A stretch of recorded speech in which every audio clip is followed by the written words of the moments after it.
Hello, welcome to another Looney Tunes review video. If you are new to the channel, make sure you subscribe to follow my journey to review all 1000 classic Looney Tunes shorts and give this video a like as well. So this is a review for a Corny Concerto, released in 1943. It's the 412th in the series, and it's directed by Ruth Clampett. You can find this on the Looney Tunes Gone Collection Volume 2 DVD set, and on the Platinum Collection Volume 3 Blu-ray set. It's also in the public domain, so I'll even have the short playing for you at the very end. But for consistency's sake, just I'll let you know what happens in this short. So it's a parody of Fantasia, and I'm going to go through some details on that soon in this review in case you're one of the few that haven't seen Fantasia. But we get two shorts within a short, and both of them are hilarious adaptations of two music pieces. Well, nothing much to it, but we'll definitely go through it. So first up, you're going to see is a re-edit of the original commentary I did with both Austin Kelly and Steph Stilley, and this time around I've edited the two commentaries together so it appears as one thing, and I think it plays better that way if I'm being perfectly honest. You're going to then hear some new thoughts from me, and then from my good friend Manny, the Toonie tenor, who will go through the music part of it because, well, it's a concerto, so of course he's going to be part of this little party of ours, right? And there just may be a surprise too at the very end. So without further ado, let's get into it. So number one, Allegro by Tchaikovsky, which I love that piece of music. It's amazing. But with me today to analyze this Fantasia knockoff is Austin Kelly. Say hi. I'm here just because Frank Tashlin's in the credits. Of course, I have to be present for all things and everything Tashlin. Of course. And here we've got a parody of Deems Taylor from Fantasia, and it's a great opening gag. I just love that whole big shadow coming up, and then he turns into Elmer. It's a really great opening. It's one of the best, and it's such a shame that so much of the best gags in the Warner cartoons were probably a group effort, because all the cartoons were got a jam session where everyone would go into the room, all the animators and everything, and pitch gag ideas. I mean, I would like to think that the idea of the big shadow forming into the little midgety Elmer was Tashlin's work, of course, just because I love him, but it really could have been anyone's work at the studio, no matter who was credited for the story, I would have pointed out this Fantasia bit at the beginning is really well done, because if you've seen what Deems Taylor, the guy from Fantasia, looks like, it's almost exactly like Elmer Fudd, so they really don't hold back on making fun of him. Deems Taylor, at the time, he was a big music critic at the time, and a composer as well, who was really famous, but nowadays nobody plays anything he wrote anymore. A few things about this one. One thing that you'll notice is just how more detailed the backgrounds are. I think Clampett put a lot more effort into this one, similar to what Chuck Jones will do later on with What's Opera Doc. This year is filled with epics for Clampett. He really, I like how ambitious he got. He does this musical, and then there's Falling Hair, Coal Black, of course. Although, for better or worse, it is a very experimental cartoon. Yeah. I wonder if this caused a lot of problems for him with Leon Schlesinger. Well, because the cartoon before this one that he did was Tin Pan Alley Cats, and that was very much a cheetah cartoon where it reuses a lot of animation. So my guess is both this one and also maybe even Coal Black, more effort was put into those two, but because the budget was higher on those two, he did some lower budgeted efforts, including Tin Pan Alley Cat. Yeah. I generally, I think that was an animator switch. I think it went from Virgil Ross to McKimson when the the dog came out of the bush. Very ambitious, Clampett. Now, I want to talk about why exactly Tashlin gets the story credit here. He had come back to take over Norm McCabe's unit. Norm McCabe was going to be drafted, but McCabe wasn't ready to leave yet. So Leon was like, well, let me just put you with Clampett. You can work with him on whatever. So Clampett and Tashlin collaborated on this cartoon, and Tashlin did the storyboards. And apparently, according to Clampett, Tashlin did these wonderful big old grand color drawings for the storyboard. I wish those survived because they would probably be really gorgeous, wonderful to see. And also, I think this is a really well-made cartoon, but it's really apparent that Clampett doesn't have the musical chops that Frizz did. And part of that is just because the way Clampett does things is like so broad and extreme, and it doesn't mesh well with the timing of the songs because everything has to be really planned out, and the animation has to be a bit restrained when you're working with a song. So there's a few moments in this cartoon where the timing just kind of misses the beats of the song. That's just something you notice when, as a musician, watching these cartoons. I'm sure to anyone else, it doesn't make a difference, but it's still an excellent cartoon. Yeah, and one interesting thing about this first section that we see, it's got Porky and Bugs. The same thing, and for some reason Porky's in Elmer's role. You'd think Elmer would be probably more suited for it, but whatever, it is what it is. But this is the only cartoon where both of them were in there for a longer period of time. I know that there were one or two other cartoons where Bugs would have a cameo. I think you already know which one that one is, being a Fantasia one. But later on in Dumb Patrol, I believe Porky or Bugs had like a cameo there as well. But this is the only cartoon where Porky and Bugs have a prominent role together, which is weird, but yeah, it's true. Well, Elmer's already kind of the MC of the night here in the cartoon, so they probably didn't want to cast him twice. So I think Porky's the next best. Actually, now that you mention it, I think maybe that's why. Actually, that's a very good point. I think that's probably it. Yeah, that sounds about right. They probably just didn't want to use him too much in one short, I guess. Yeah. See him as Deems Taylor, and then all of a sudden you're seeing him as like normal Elmer Fudd. I guess that would have been a bit too much at the time, I suppose. With the music here, I mean, they're both by Johann Strauss. There's a first one called Tales from Vienna Woods and The Blue Danube. And The Blue Danube is, I first encountered it when I watched 2001 Space Odyssey, funnily enough. But anyway, that's just me. But here we've got young Daffy. For some reason, I'm not sure why they went with Daffy? That. I think it might just be a Daffy lookalike. I don't know though. I mean, that's interesting. I always thought it was Baby Daffy when I watched it as a kid. I mean, that's what I always thought. I've seen this cartoon millions of times on like public domain tapes and DVDs. I always assumed that was like Baby Daffy. Well, yeah. Because Cartoon Network was like showing like baby Looney Tunes and stuff, so I guess I was already accustomed to the idea of seeing them as like little kids. Yeah.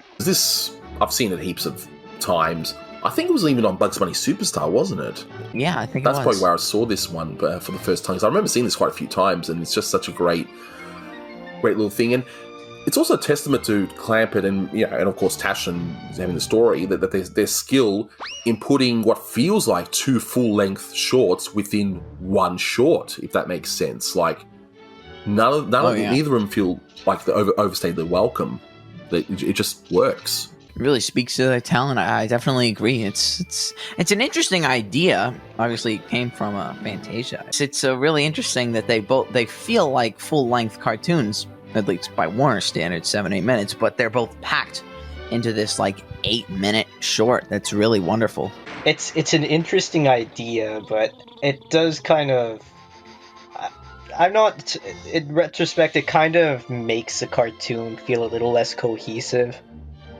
As opposed, I don't know, I think it would have worked better if like the whole thing was just like a single sequence, kind of like Pigs in a Polka, that type of thing. It's definitely a classic in my book. Definitely one of the best. It was a nice double feature. Great cartoon. Love the music of Johann Strauss. It's very good. And childhood favorite. So the two original commentaries are still up on the channel. Again, this is in the public domain, so I didn't have to take those ones down. I was a bit annoyed at the audio quality when I was talking with Steph. For some reason, the microphone quality changed. So that's why I think it plays better the way it is now. I wanted to elaborate further on the Fantasia part because it's interesting that while it's considered to be a Disney classic, it may not be one younger folks may not be as familiar with, because there's this push with all the new CG Disney feature animation, of course, Frozen, Moana, and Encanto, and all that. So, Fantasia was Disney's third animated feature. So, he had done Snow White, then Pinocchio, and then Fantasia. And Fantasia originally grew out of a Mickey Mouse short that was intended as like a comeback vehicle for him because he had fallen kind of out by the wayside due to the rising popularity of Donald Duck and Goofy. But the project then evolved because the short was becoming more and more expensive and more elaborate, that they decided to make some more shorts and release it as a feature. And they would have Leopold Stokowski doing the conducting. They would have noted music critic Deems Taylor hosting it in wraparound sequences. And it even pioneered a sort of early version of stereo sound called Fantasound, where you would sit there and sure, it would not match the exact experience of going to a concert, but it'd be way better than the mono sound and the unfortunate mono mix that you currently can hear in Fantasia if you were to watch it on Disney Plus or on Blu-ray or whatever. And because of World War II, Fantasia didn't do as well as Walt hoped. Similar situation was with Pinocchio, hence why the next feature that they made was Dumbo in order to bring some quick money back into the studio. And then you have Disney strikes and all sorts of stuff which I can go on and on and on about. So, is Fantasia any good and worth your time?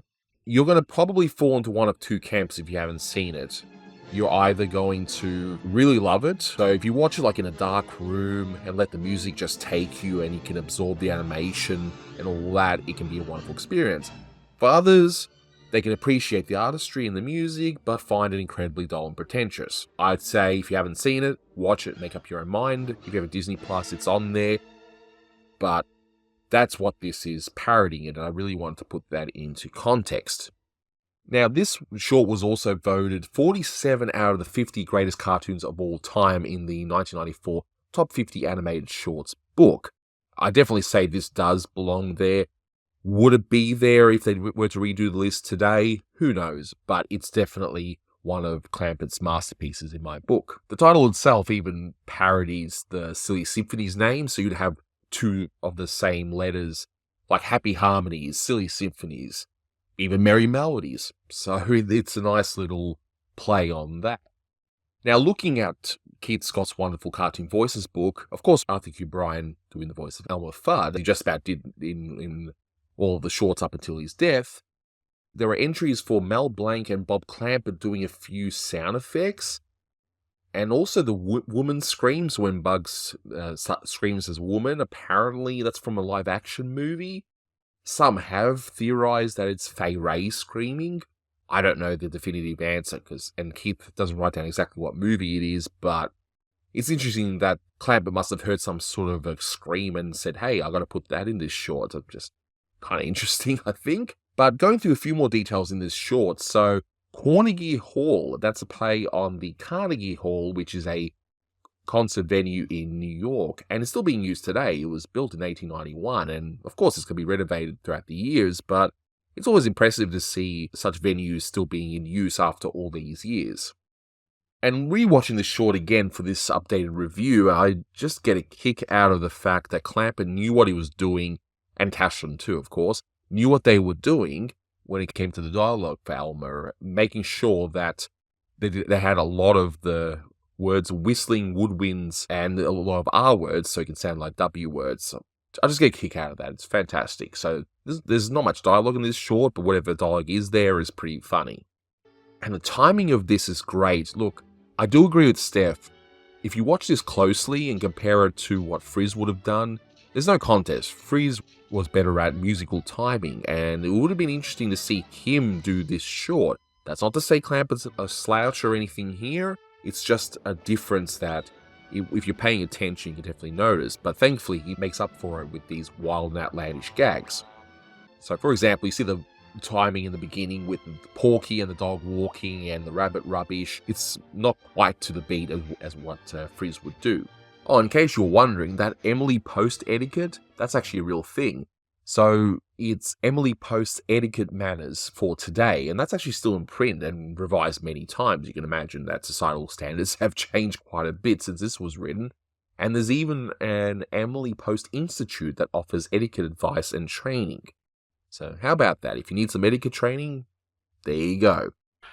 No, not that. Our father would never forgive us. There ain't been a gentleman in our family for 50 generations. Quit bragging. So when the dog does the yeah sound, I think that's Clampett. It sounds like him. I don't think that's Mel Blanc. I could be wrong, but I think that's something that Clampett would have done.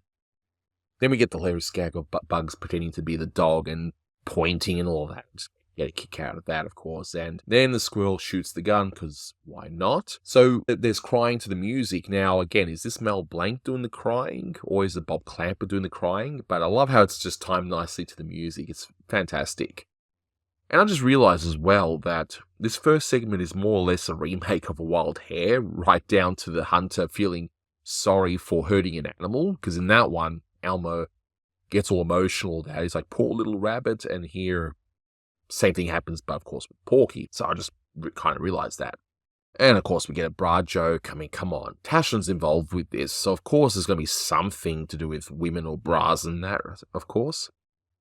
So in the second segment, one thing I didn't point out in the commentary, I just love that loud quack quack that the baby Daffy, and yes, I'm just going to call him Baby Daffy, okay, in the show. I just love that sound effect. But you then have to wonder in the next bit with the bubbles, I'm not sure what the baby Daffy hoped to achieve with that. It's kind of a weird gag, but oh well, he is a baby after all. When we see the vulture, I'm glad that Snurtbird design wasn't reused here and they went with something else.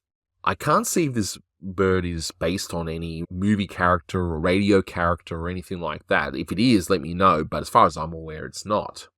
And we see a funny Rule of 3, and I always got a kick out of this, especially as a kid when I watched this on the Bugs Bunny Superstar VHS I had taped off the TV at the time. So the third swan just has a motor engine. It's a good way to make sure your feet don't get tired, so smart bird, I will say.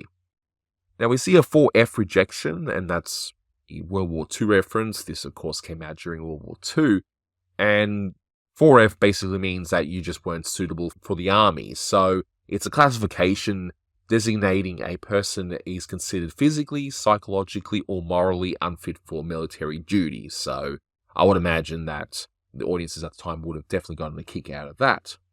Now, when the swan is getting all panicked and she's looking around going, oh, where are my swans? I'm noticing a lot of smears in the animation for that. I wonder who would have done that. I would love to see some sort of animator's breakdown for this one.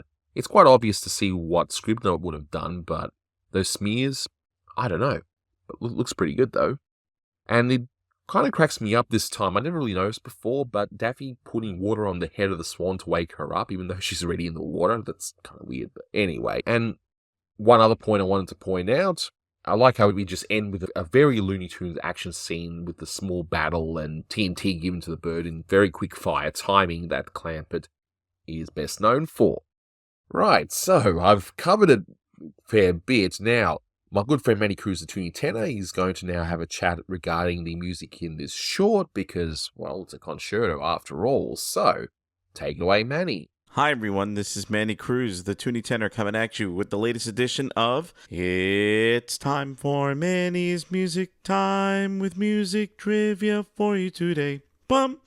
Oof, sounded kind of rough. Oh well. For the 1943 Merry Melody, a Corny Concerto directed by Bob Clampett. This one's obviously one I had to talk about. Again, taking a little detour in my Manny's Music Time segment. Jumping from 1934 to the same year, just flip the last two numbers around. This one's a classic. I mean, it was voted in the top 50 cartoons of all time list back in 1994. I have the book from Jerry Beck, but I haven't had the opportunity to read it. And this one I saw growing up on the really rinky-dink public domain VHS tapes. And it's always so nice to revisit this one in a beautiful high definition copy, and just it looks so cool, especially in the first segment where you see like a lot of blues and purples pop out to you, and as well as seeing like Porky in red and everything. It's a feast for the eye. There aren't a lot of cues in this cartoon, But I do want to dig into a little bit of music history and kind of put my 2 music degrees to good use. So let's jump in and let's talk about some classical music. Now, technically, the music in this cartoon is not classical music in the way that I learned it and other classical musicians learned it. So when people use the term classical music, they're referring to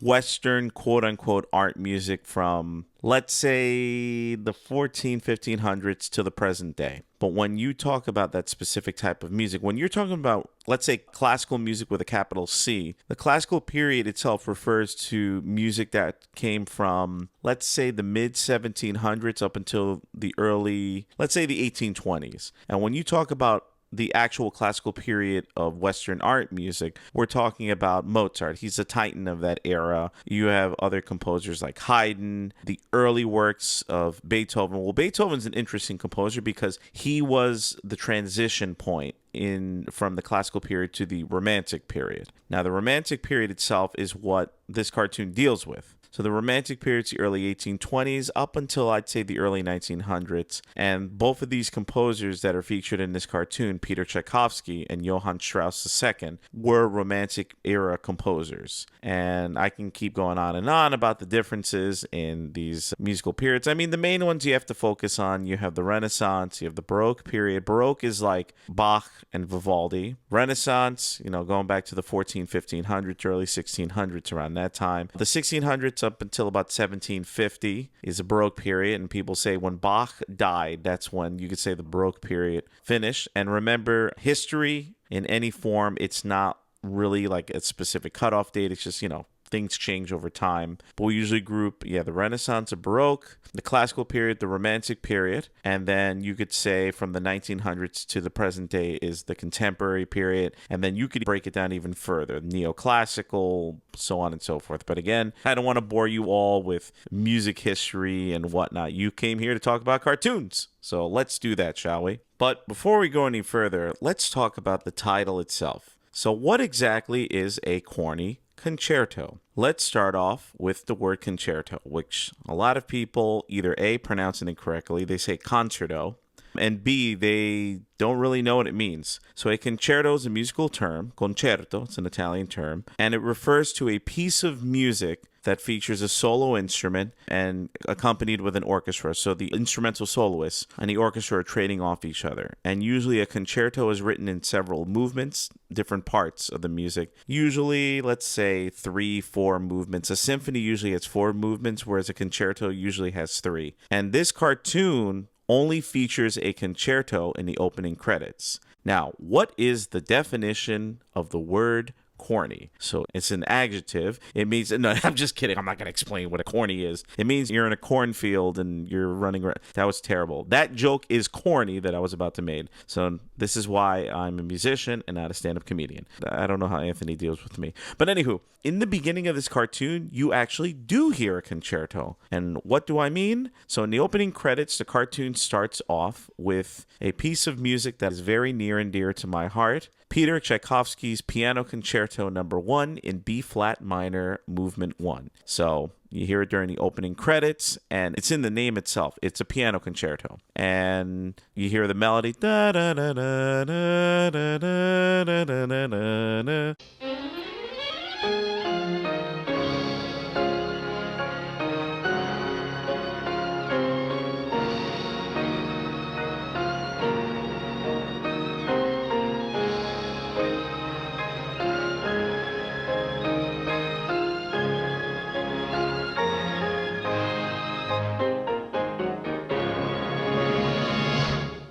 The cartoon doesn't feature the entire concerto because it's about, I'd say, 30 minutes or so. What you're hearing is the main theme, the main melody of this particular concerto. In an actual performance, that melody that you hear the orchestra play in the opening titles, you hear it later on. The piano plays the same melody with a little flourish to it. But again, check it out on YouTube. There's plenty of performances of the concerto. For example, one of my teachers in undergrad, I'm going to shout him out, Stephen Ryan. He's a phenomenal piano player, and he was my collaborative artist or accompanist accompanist for my senior recital when I was at undergrad 14 years ago. So a senior recital, if you're a music major, you have to do a performance before you graduate. And you're being graded on it, but it's a recital, you're singing, you're playing your instrument, family comes, everybody's happy, everybody celebrates, you eat, whatever, you dress up nice. And yeah, Steve Ryan, he's an incredible pianist, and he was my collaborative artist or accompanist for my recital, and he's also been the longtime accompanist for the choral program at my undergrad, Montclair State University. So Steve, if you listen to this, you're the man, you're the best. I have a Coca-Cola in your honor. And the reason why I bring it up is many years ago when I was watching this cartoon and, learning about Tchaikovsky when I was in undergrad, I went on YouTube and I found a performance of Steve performing Tchaikovsky's first piano concerto. And I was like, oh my God, I know who he is. That's so cool.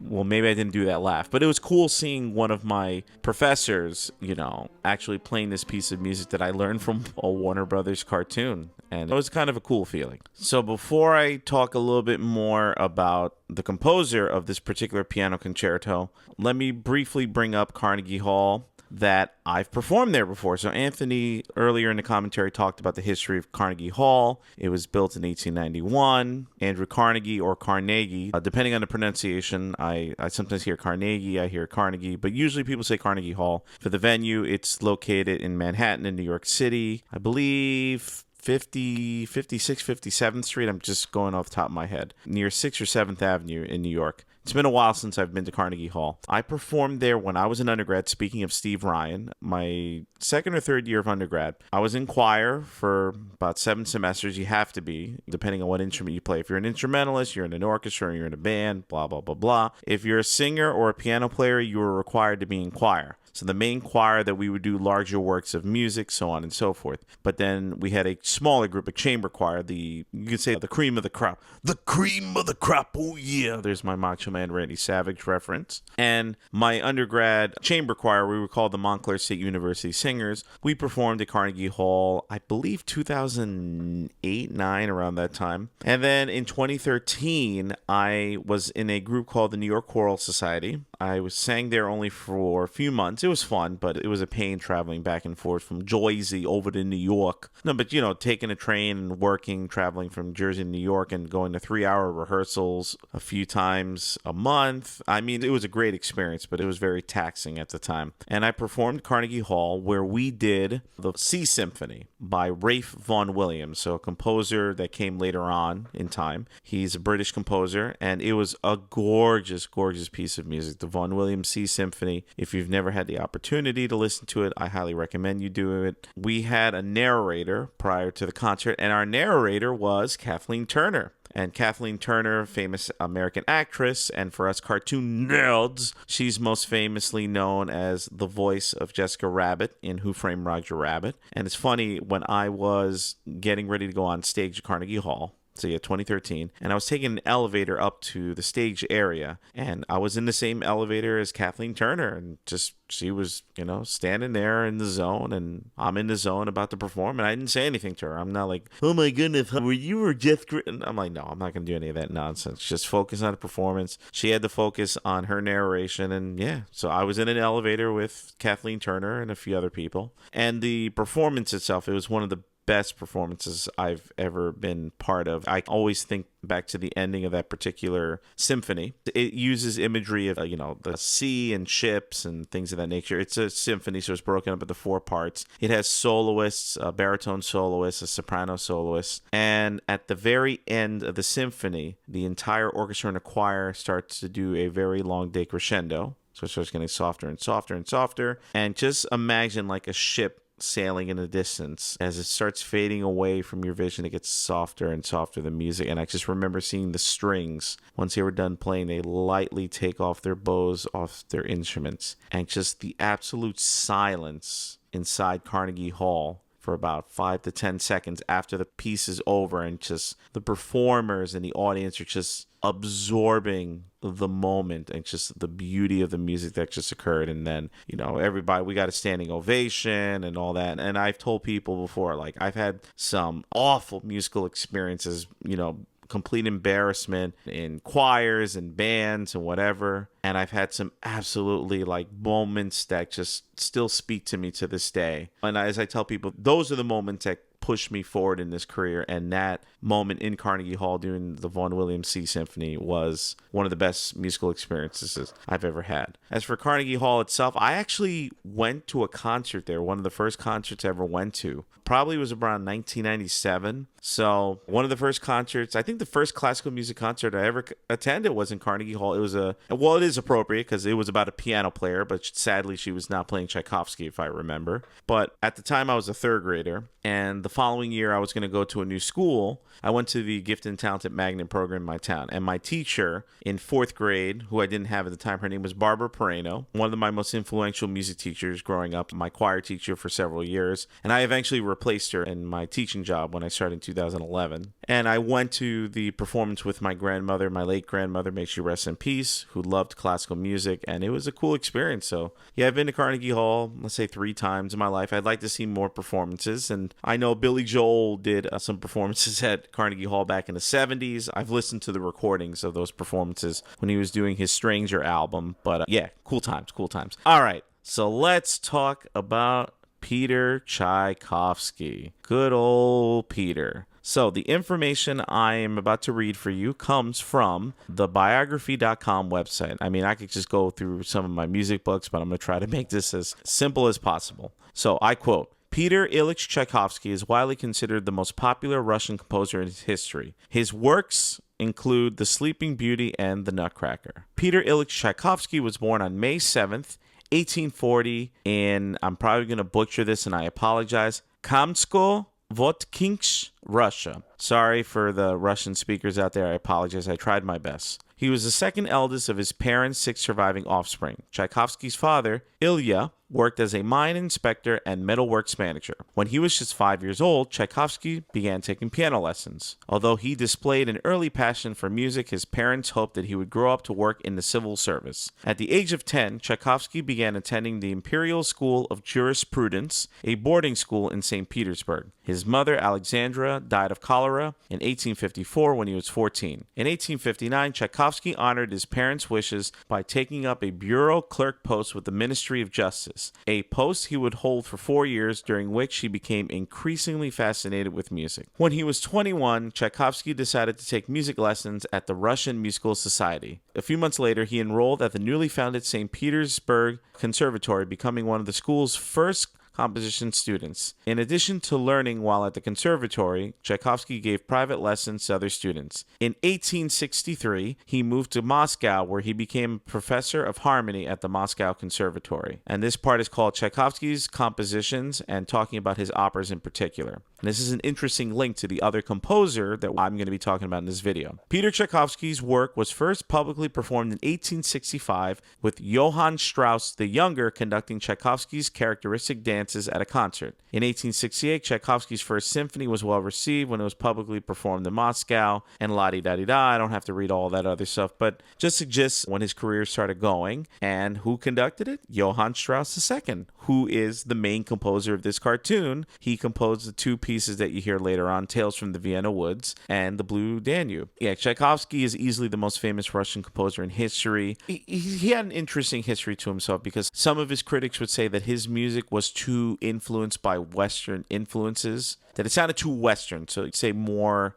traditional Russian composers didn't really care for that. And then some other people said that his music sounded too Russian for Western taste. It depends on who you are. But I mean, me personally, I love Tchaikovsky's music. He wrote operas, he wrote ballets. I mean, obviously his most famous ballets, Nutcracker, hands down. I mean, you can't go a Christmas season without hearing, the dance of the Sugar Plum Fairy and the tea dance and the Russian dance, or everybody says, that's the music from Home Alone. No, it's Tchaikovsky. And on a personal note, as I said before, I heard this piano concerto as a young kid from watching this cartoon and just loving how beautiful it sounded. And, I saw this cartoon in public domain tapes. So there's that. And when I was young, my parents are not musicians. They don't know anything about music. I'm self-taught in a lot of things in music, and obviously I went to school for it. But my mom and dad had a compilation of classical music, but technically it's a Baroque and the classical and the Romantic period, blah, blah, blah. So Tchaikovsky's 100% a Romantic composer. And in some of the later CDs, it featured the Polonaise from Tchaikovsky's opera Eugene Onegin. That's probably his most famous opera. He also wrote an opera called The Queen of Spades. I've never had the opportunity to see any of his operas performed yet. I know they do it at the Metropolitan Opera in New York. Hopefully next season I could go catch one of Tchaikovsky's operas. But a part of his opera Eugene Onegin was on one of those CDs, and I just loved listening to that. And going back to the Nutcracker, the Waltz of the Flowers from the Nutcracker is, in my opinion, one of the most gorgeous pieces of music ever written. I first heard it when I was very young on that CD, and I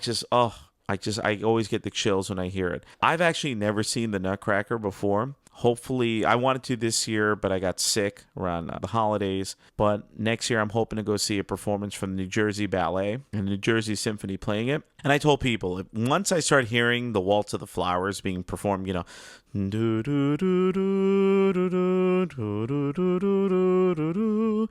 I know, of course, it was used in Fantasia, which this cartoon is mocking. But yeah, I'm going to cry like a baby when I hear the Waltz of the Flowers. I'm getting all nerdy about his music. So yeah, Tchaikovsky had his career going. He had his music played all over the world. I'm trying to remember off the top of my head, but I believe his piano concerto, the one that's in this cartoon, made its American debut in Boston. So Boston, so my buddies up north. Just not the Red Sox. Another interesting thing, so Tchaikovsky, and I quote, Tchaikovsky resigned from the Moscow Conservatory in 1878 to focus his efforts entirely on composing. As a result, he spent the remainder of his career composing more prolifically than ever. His collective body of work constitutes 169 pieces, including symphonies, operas, ballets, concertos, cantatas, and songs. And like I said, Sleeping Beauty and The Nutcracker are probably his most famous pieces of music. A little bit about his personal life and death, which has been a big topic of discussion and historical research ever since, and I quote, struggling with societal pressures to repress his homosexuality, in 1877, Tchaikovsky married a young student named Milyukova. The marriage was a catastrophe, with Tchaikovsky abandoning his wife within weeks of the wedding. During a nervous breakdown, he unsuccessfully attempted to commit suicide and eventually fled abroad. Tchaikovsky could afford to resign from the conservatory in 1878 thanks to the patronage of a wealthy widow named Nadezhda von Meck.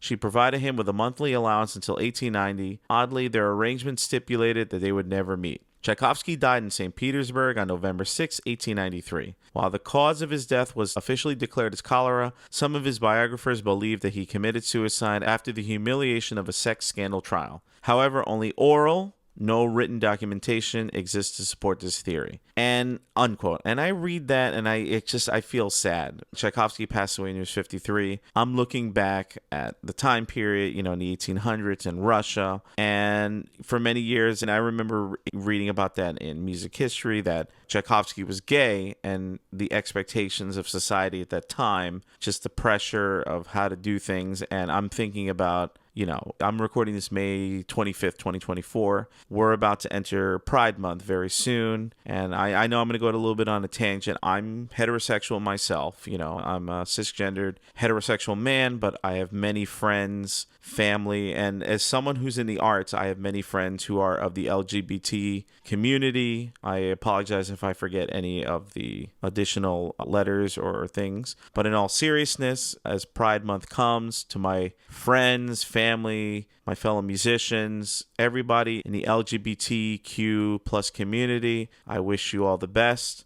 I hope that you can live to be your authentic selves. I love you all. I respect you for the human beings that you are. Again, my family, my friends, my many phenomenal musicians that I've worked with. And I hope that you have a wonderful Pride Month. And I hope that going further, hopefully we will come to a point that you can live being your authentic self. And then I think I'm actually getting a little emotional again. Like I'm straight, but it pains me to see that in just the way things are. Sadly, here in the United States, we have to deal with a lot of the prejudice that people like that have to deal with. And who knows what could have been with Tchaikovsky if he didn't have to deal with that negativity and stuff dealing with that. So sorry to, I'm trying to remain positive and, try not to be a Debbie Downer in this commentary, but it really breaks my heart to see that somebody who made such beautiful music, had to suffer in that way. And again, I have friends and family and musical colleagues and everything there's just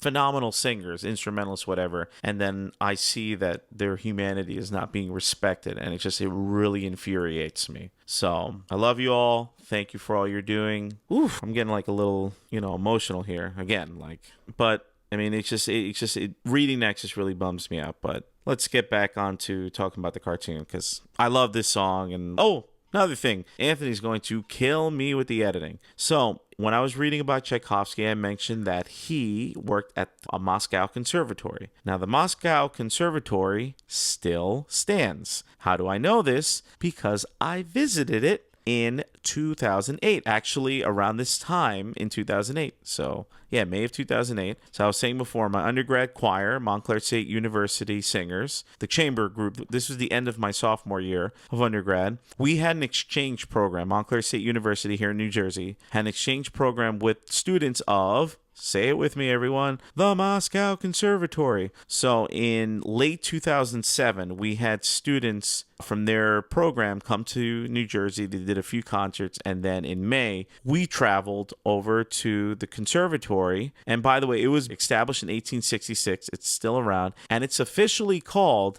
the Tchaikovsky Moscow State Conservatory because it was renamed after its probably the most famous person to have ever walked inside that building. And it's a, typical conservatory. You could play your instrument, you could sing, you could learn to be a composer, and it offers degrees in performance, research, things of that nature. You get a bachelor's, master's, or PhD there. So who knows? Maybe one day I'll have the opportunity to visit itself. But I walked inside the conservatory. The students there were just super, super nice. They were very welcoming. I still keep in contact with some of them on social media. Some of them actually have moved here to the United States, not New Jersey, but in other parts of the States. And considering all the stuff that's going on in the world, I'm thinking about Russia in particular. But when I was in that nation in 2008, I was there for 10 days. I spent the majority of my time in Moscow and part of it in St. Petersburg, where Tchaikovsky lived and worked. And we saw in the front of the Moscow Conservatory, there is a statue that's like copper. It's kind of like greenish now. Kind of reminds me of the Statue of Liberty. But they have a statue of Tchaikovsky outside of the conservatory. And actually, I'll send Anthony a picture of me standing with my classmates in the conservatory itself. And you'll see that I used to have hair and a mustache. But it was so cool being in the same room, same concert hall, walking the same halls that Tchaikovsky used to be back in the proverbial day. So yeah.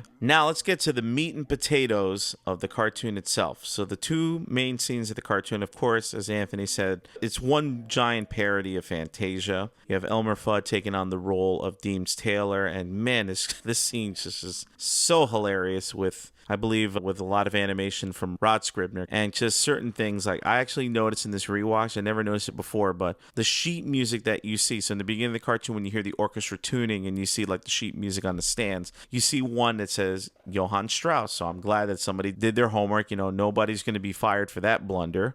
And the cartoon starts, and then Elmer Fudd introduces it. Just, the whistling rhythm of the woodwinds, woodwinds, clarinets, flutes, oboes, things of that nature. And just every single time, I have a habit of doing this. I actually did it a few days ago when I was rehearsing with a church choir. And whenever something good happens, I quote this cartoon, like, the music sounds good. And I just go, wasn't that lovely? And some people know what I'm referencing because I'm singing with people that are like older than me, some old enough to be my parents. But I always quote that scene, wasn't that lovely? And I think I've even done it, the whiffling rhythm of the woodwinds. And, if I say that in front of people, the majority of them don't know what I'm talking about.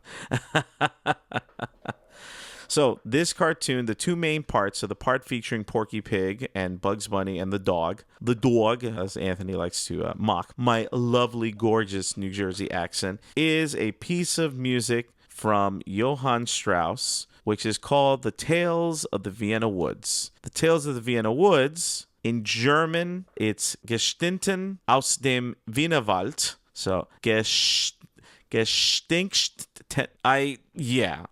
from the Vienna Woods. I'm rusty in my German. It was composed in 1868, and it's one of 6 Viennese waltzes that Strauss composed. And what is a waltz? So a waltz is a type of dance, and it's also a type of music that is written in 3/4 time. 1, 2, 3, 1, 2, 3. So this, the Tales from Vienna Woods, da da da da dun dun da. 1, 2, 3, 1, 2, 3, 1, 2, 3, 1, 2, 3, so on and so forth, as well as the Blue Danube is another waltz.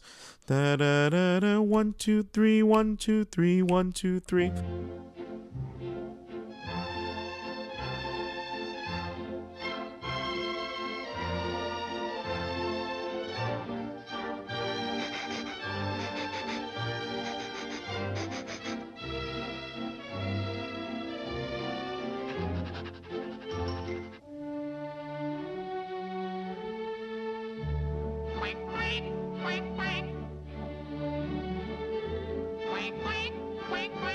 As I like to explain to people, the majority of music that we listen to, especially in terms of like pop music, it could be jazz, hip hop, rock and roll, soul, whatever it may be. The majority of the music we listen to is in 4 beats. But waltzes are famous for having a very strong beat 1 and being able to dance to it. And the Viennese waltz itself was a popular ballroom type of dance. And in the Tales of the Vienna Woods, Strauss is trying to invoke the mood of folk music from the woods of Vienna, Vienna being the capital of Austria. I've never been to Vienna. I'd like to one day, and Vienna is also the name of a phenomenal Billy Joel song from his 5th album, The Stranger, which came out in 1977. So let's talk about the second part, which is probably arguably one of the most famous pieces of music ever written, The Blue Danube. So The Blue Danube, the full title of the song in German, I think this one I could pronounce, An der schönen blauen Donau, I'll try that one more time. An der schönen blauen Donau, or in English, is By the Beautiful Blue Danube, which Elmer says in the cartoon. It was composed in 1866, and it was originally performed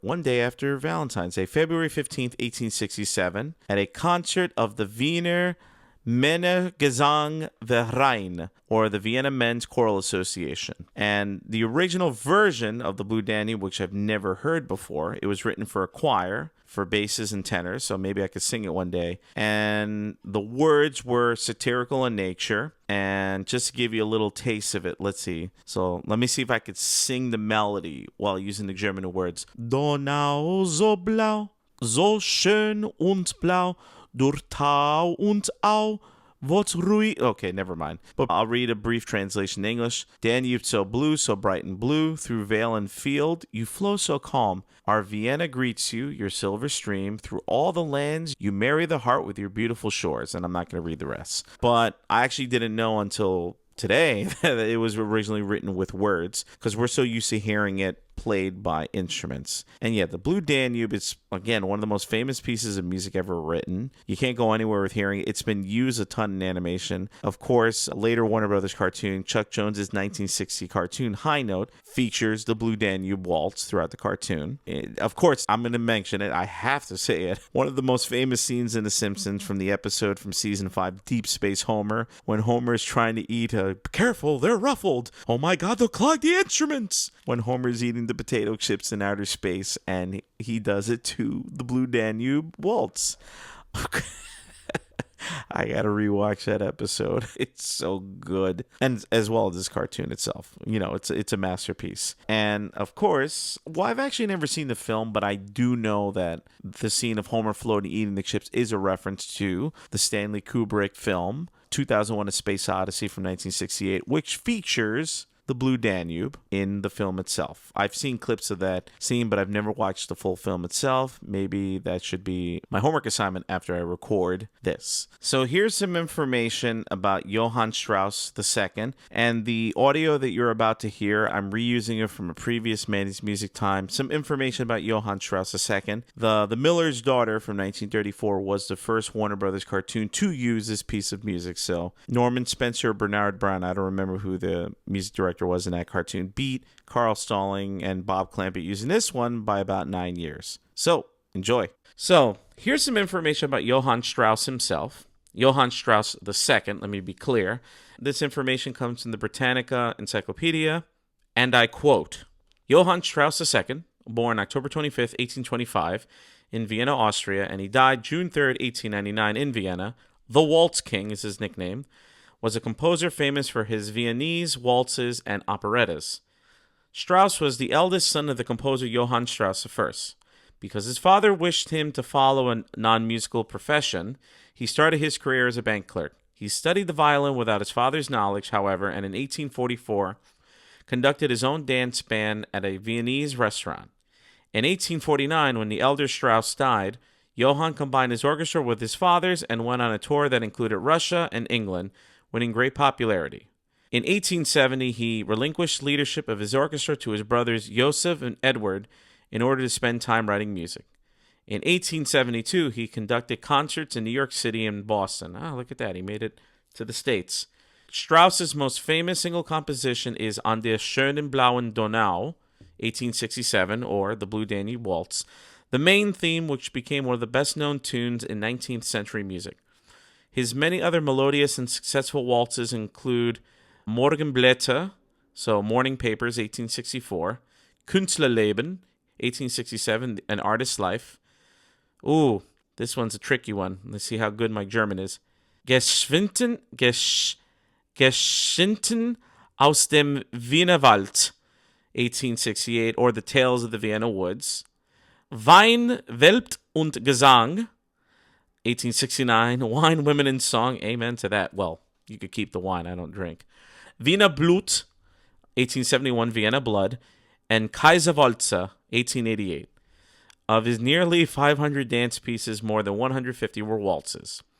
Among his stage works, Die Fledermaus, 1874, which in English means The Bat, became the classical example of Viennese operetta.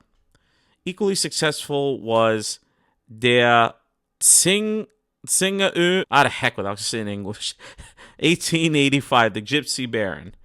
Among his numerous other operettas are 1873's The Roman Carnival, and 1883's A Night in Venice. Unquote.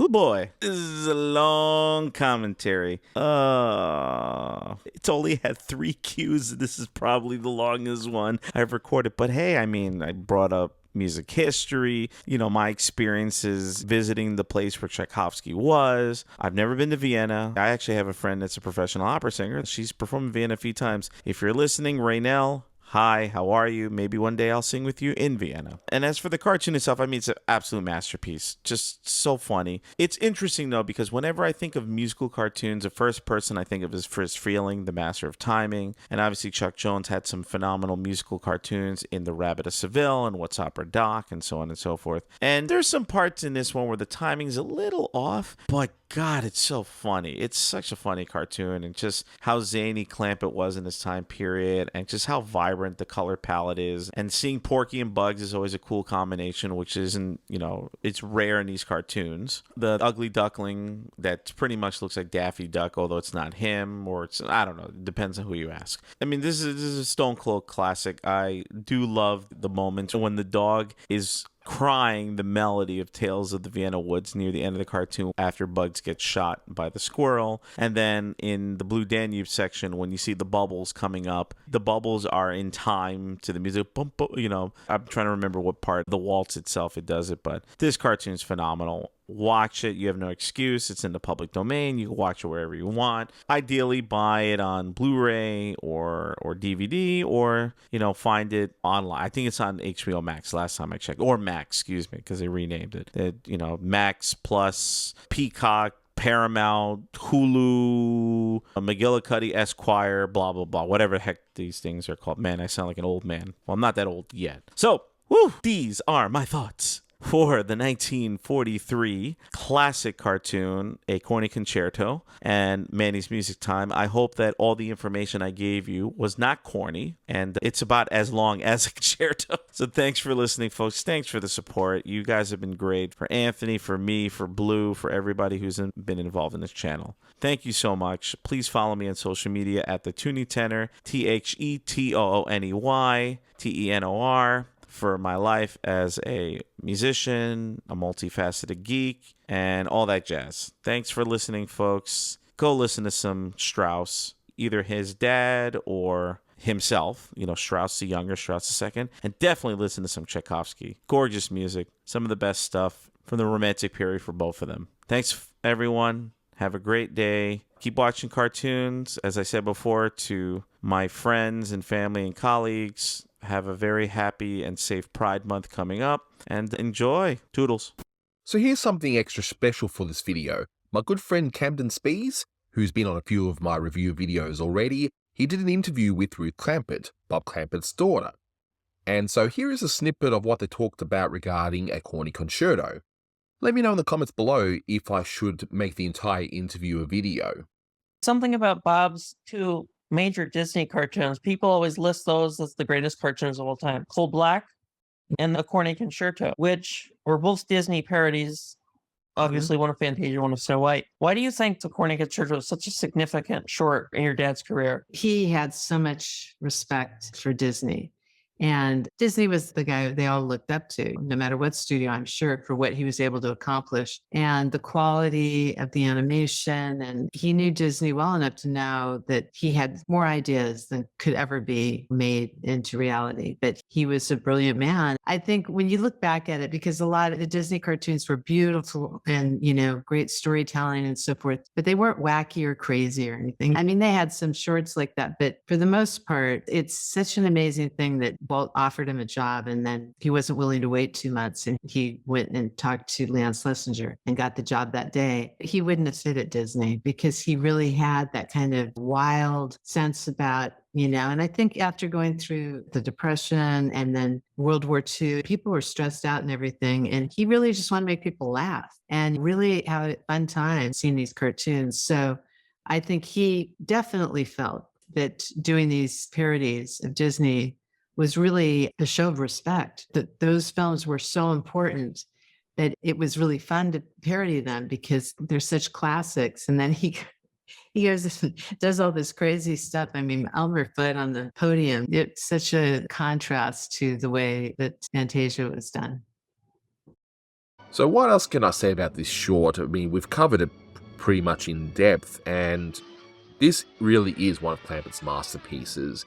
It's hilarious, and especially even more funnier if you're familiar with Fantasia, and I personally do love Fantasia. I think it's an incredible piece of art. Again, you may beg to differ. Some of you might find pretentious and all that. That's fine. We'll just have to agree to disagree on that front. This one gets a 10 out of 10. It really is Clampett's masterpiece. And I dare say it's way better than Coal Black, which I honestly think is a bit on the overrated side, but if you want to check out why, definitely check out the Coal Black review. But, as I said, this short is in the public domain, so if you haven't seen this short, you can now check it out for yourself. But until next time, take care.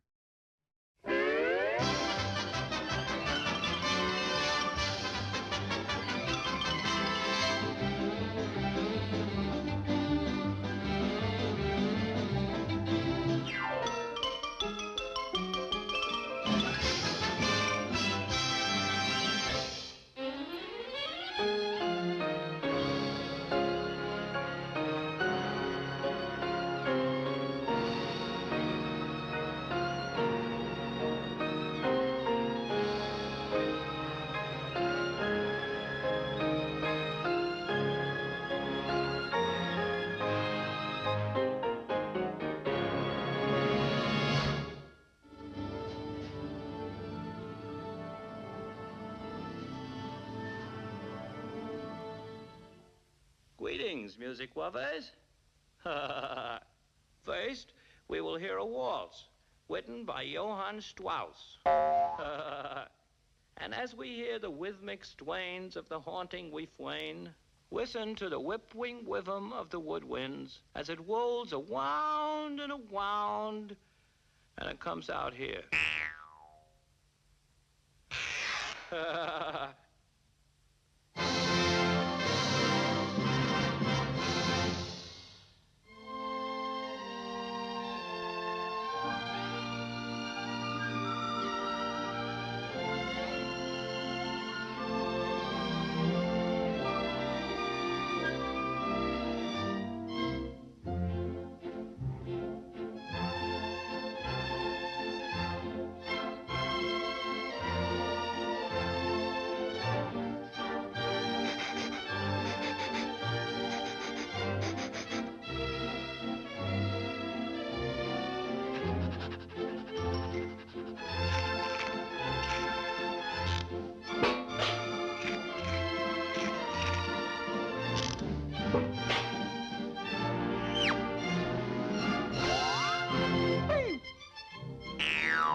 Wasn't that lovely? And now we will present the beautiful Blue Danube.